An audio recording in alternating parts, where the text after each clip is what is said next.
మన ప్రతి బాధ, దుఃఖము ఏదో ఒక సందర్భంతో ముడిపడి ఉంటుంది. కానీ తమాషా ఏమిటంటే దానికి కారణం మన మూలంగా చెప్పే సందర్భం కాదు, మన ఆలోచన విధానమే.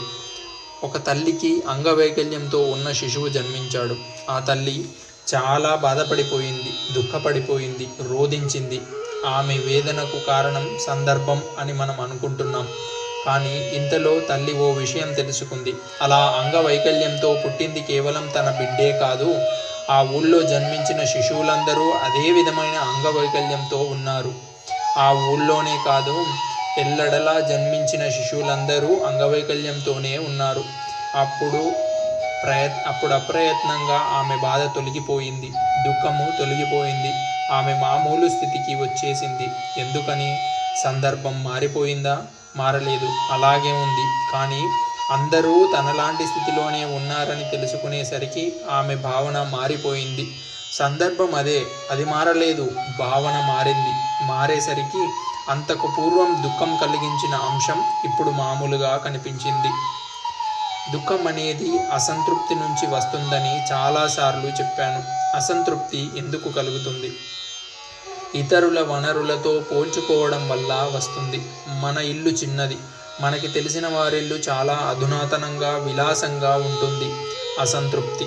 మన సంపాదన నెలకు 5,000, మనకి తెలిసిన వారి సంపాదన నెలకి 20,000. అసంతృప్తి. మన పిల్లలు పైకి రాలేదు, ఫలానా వారి పిల్లలు బాగా పైకి వచ్చారు, విదేశాలకు కూడా వెళ్ళి అదరగొట్టేస్తున్నారు. అసంతృప్తి. నా మొగుడు నేను చెప్పిన మాట వినడు, వ్యక్తిత్వమని అదని ఇదని కబుర్లు చెప్పి తన ఇష్టాప్రకారమే నడుచుకుంటాడు. ఫలానా ఆవిడ భర్త ఎంచక్కా పెళ్ళాం గీసిన గీటు దాటడు. అసంతృప్తి. ఇలా కొన్ని వందల ఉదాహరణలు చెప్పవచ్చు.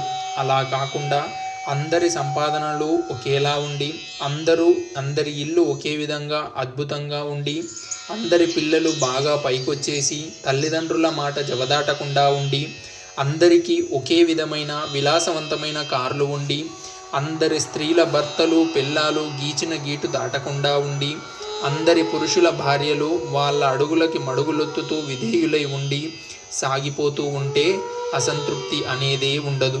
కానీ ఇలా ఉండడం సాధ్యమవుతుందా? ప్రపంచ చరిత్రలో ఏ యుగంలోనైనా ఇలా ఉండడం జరిగిందా? మనిషి ప్రతి క్షణం అయోమయానికి గురవుతుంటాడు. చదువు విషయంలో అయోమయం, ఉద్యోగం విషయంలో అయోమయం, పెళ్లి చూపుల తతంగాలు జరుగుతున్నప్పుడు వారికి ఒకరికి ఒకరు నచ్చటం, పిల్లవాడి గుణగణాలు ఎలాంటివి, కుటుంబ సాంప్రదాయం, ఆర్థిక పరిస్థితి, జాతకాలు, కట్నం వగైరాలు, చివరిదాకా అయోమయమే.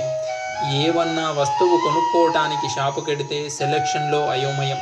హోటల్కెళ్ళి మన డబ్బు ఖర్చు పెట్టి తింటూ కూడా ఐటమ్స్ ఆర్డర్ ఇవ్వటానికి అయోమయం. ఇలా పెద్ద సంఘటనల దగ్గర నుండి అతి చిన్నవి, ఆఖరికి పనికిమాలిన విషయాల వరకు అయోమయమే. ఇలా ఎందుకు జరుగుతుంది? స్థిరచిత్తం లేకపోవడం వల్ల.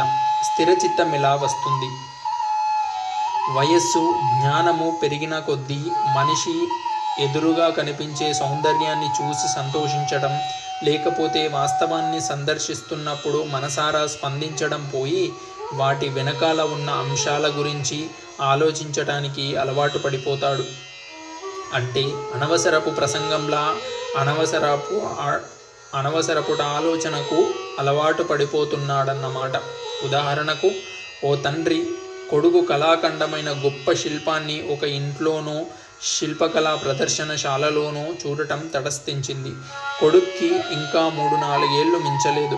అందుకని ప్రాపంచికమైన దురాలోచనలకు అతని మనసింకా అలవాటు పడలేదు. ఆ శిల్పం వంకే కళ్ళార్పకుండా చూస్తూ నిలబడిపోతాడు. ఆహా, ఈ బొమ్మ ఎంత బావుంది అనుకుంటాడు. అంతకు మించిన ఆలోచనలు లోపలికి ప్రవేశించలేదు. ఎంత బావుంది అన్న భావనకు తప్ప ఇంకో ఊహకు అతని మనసులో చోటు లేదు. తండ్రి కూడా కాసేపు ముగ్ధుడైపోయి నిలబడిపోతాడు. కానీ అతని ఆలోచన అంతటితో ఆగదు. ఈ శిల్పం ఎవరు తయారు చేశారో? పర్వాలేదు, అంతవరకు బాగానే ఉంది. అమ్ముతారా? ఊరికే ప్రదర్శనకు పెట్టారా? ఆలోచన ముందుకు సాగింది. అమ్మితే ఎంత చెబుతారో? జేబులో డబ్బులెక్కువ వేసుకొని రాలేదే. ఆతృత. రేపొచ్చి కొనుక్కోవచ్చు, కానీ ఈలోగా ఎవరైనా కొనేస్తే ఆరాటం. ఇన్ని ఆలోచనలు చుట్టుముడతాయి. కానీ ఆ పిల్లవాడు ఈ గందరగోళమేమీ లేకుండా ఆ బొమ్మని చూస్తూ ముగ్ధుడవుతూనే ఉంటాడు. ఓ మహా సౌందర్యాన్ని స్వార్థమేమీ లేకుండా ఆస్వాదించగలగాలంటే పసి హృదయం కావాలి. ఆ పసి హృదయం ఎలా వస్తుంది? అహంకారము. మనిషి ఒక్కో రంగంలో విజయం సాధిస్తున్న కొద్దీ తనకు తెలియకుండానే అహంకారం పెరిగిపోతూ ఉంటుంది. ఒకరు గొప్ప టెన్నిస్ ప్లేయర్, వరుసగా ఛాంపియన్షిప్స్ అన్నీ గెలుచుకుంటున్నారు. వింబుల్డన్ కూడా గెలిచేశారు. ఇంకా కొన్నిసార్లు గెలవబోయే ఊపులో ఉన్నారు. అహంకారం కమ్ముకొచ్చేసింది. తిరోగమనం మొదలైంది. ఒక అన్సీడెడ్ ప్లేయర్ అందరి ఊహల్ని తలకిందులు చేస్తూ ఛాంపియన్షిప్ కొట్టేశాడు. వ్యక్తుల పేర్లు ఇలాంటి సందర్భాలలో రాయటం ఇష్టం లేక రాయటం లేదు. మంచిని గురించి చెప్పుకుంటున్నప్పుడు పేర్లు రాసినా పర్వాలేదు, కానీ పరాజయాలు, జీవితంలో దెబ్బతినటాలు, వీటి ప్రస్తావన వచ్చినప్పుడు పేర్లు ఉదహరించడం సమంజసం కాదు. ఉదాహరణకు, అహంకారం వల్ల ఆర్థిక పరిస్థితి దెబ్బతిని ఒకరి ఇల్లు, ఆస్తులు అమ్ముకున్నారనుకోండి, అతని పేరు ఉదహరించి కించపరచకూడదు.